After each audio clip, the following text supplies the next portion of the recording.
Hello, Tim from Fairplay now on the 4th of December 2023. So not really any videos from me over the weekend because I was busy up at the Uprise and Shine event filming all of that, and I'm going to be busy for the next few days editing that and getting all the footage up online. But there were some fabulous speakers coming out with some really amazing stuff, so that will be all coming your way very soon. And yeah, I think you'll be impressed. So I don't know if you saw that footage that I put up last night. It's the only video I did put out, just a few seconds of that steam train. That wasn't any kind of heritage railway site. That was actually a proper normal mainline railway station, and I got there to get my train up to London to go to the Uprise and Shine event on Saturday morning, and I just see this steam train sitting there at one of the platforms, the one kind of opposite the one I was getting my train on.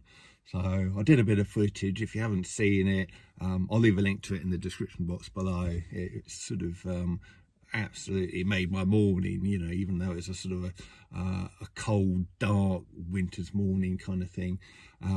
Fabulous. Anyway, a few observations now that I'm back on here speaking my mind.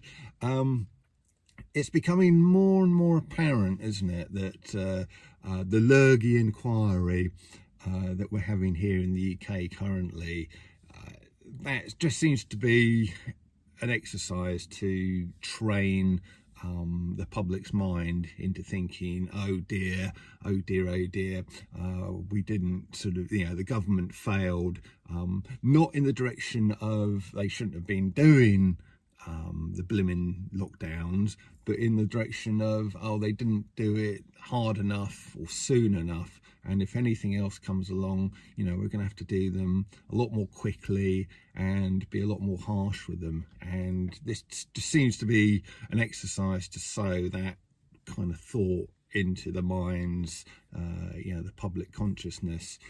And it's very obvious that that is what's happening. And then you kind of couple that with the likes of Jill Bates, who you know, is saying things like you know, the people who did it best were sort of China, you know, their anti-Lurgy policy was really the most effective, kind of completely ignoring Sweden, of course, where yeah, they didn't lock down or really have much in the way of restrictions at all, and that policy proved, when you look at the figures, to be equally as effective.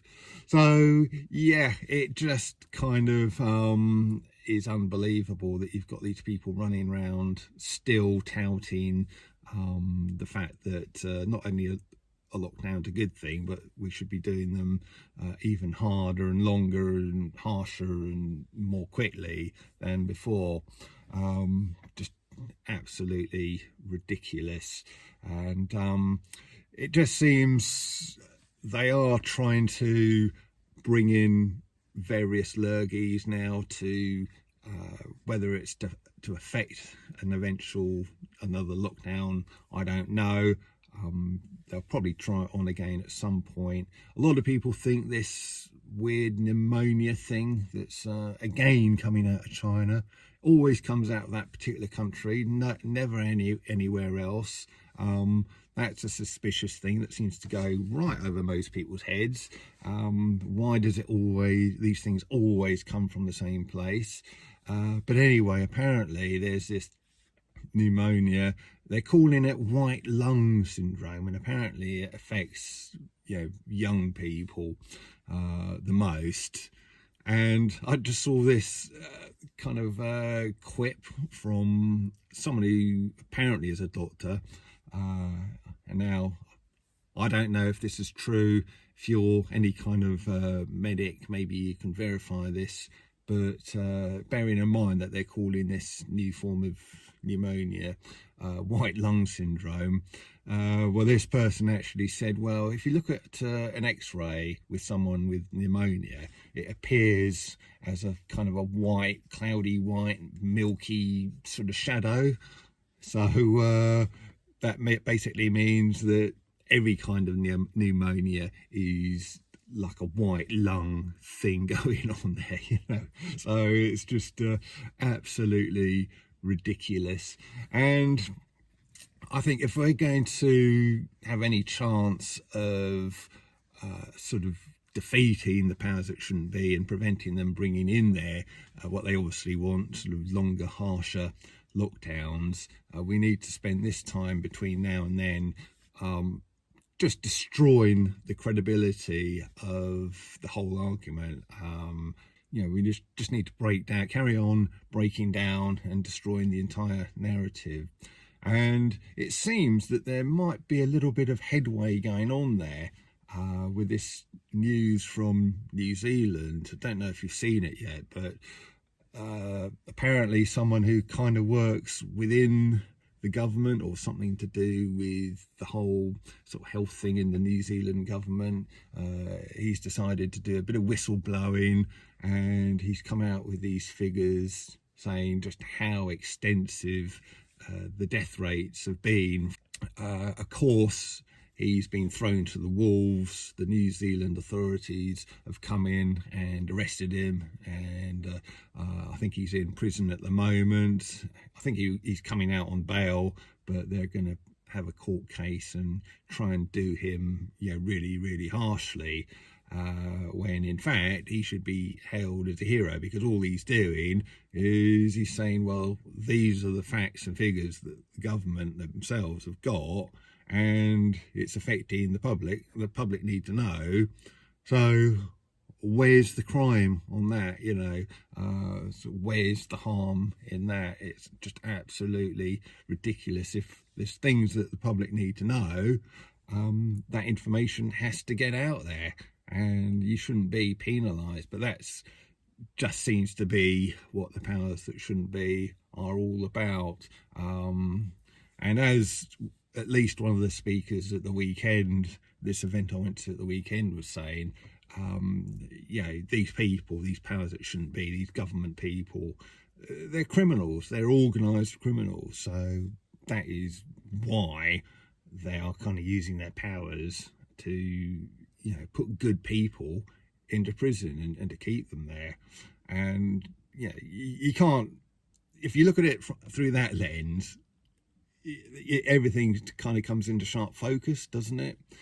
You know, you otherwise it's, how would you explain that? How would you explain someone who's come across these sort of facts and figures and they're trying to get them out there? You know, in any right thinking society, it should be, the government should be kind of, oh, thank you very much, you know, we didn't realise this, we're kind of blindsided, but thanks for bringing it to our attention.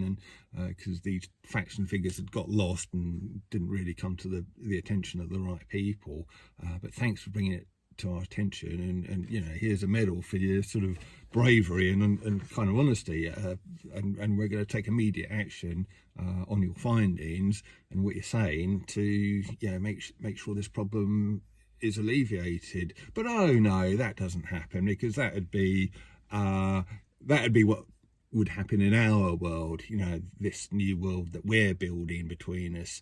But in the old corrupt world, such people are put into prison. So I think really the New Zealand government are just desperate, really. They're desperate to cover things up and desperate to get this person into prison, this whistleblower guy. But I think too many people know the real score now. The news has kind of got out before they could sort of slam the door shut on it, as it were.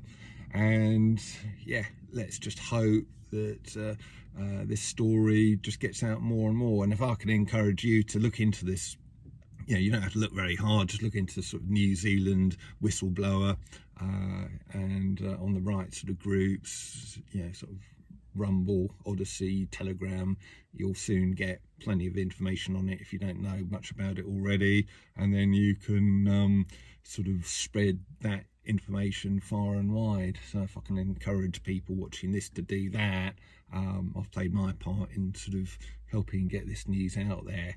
And So yeah, hopefully things like this will destroy the kind of credibility of the narrative that the powers that shouldn't be want to push. And if we can just keep doing this more and more, hopefully we can slam the door on any future nonsense, lockdown rubbish and all of the rest of it before they can implement it. And yeah, that's all I've really got to say on that matter. You know, I think really that's what we've got to do. So I'm going to get indoors. I've got a day off my kind of normal work today, so I'm going to carry on with editing these videos, and hopefully the first couple should be up in the next day or so. So I'll mention that in a future video here. Some of them I can probably put on YouTube. Some of them I'll have to just keep on my Rumble channel and website.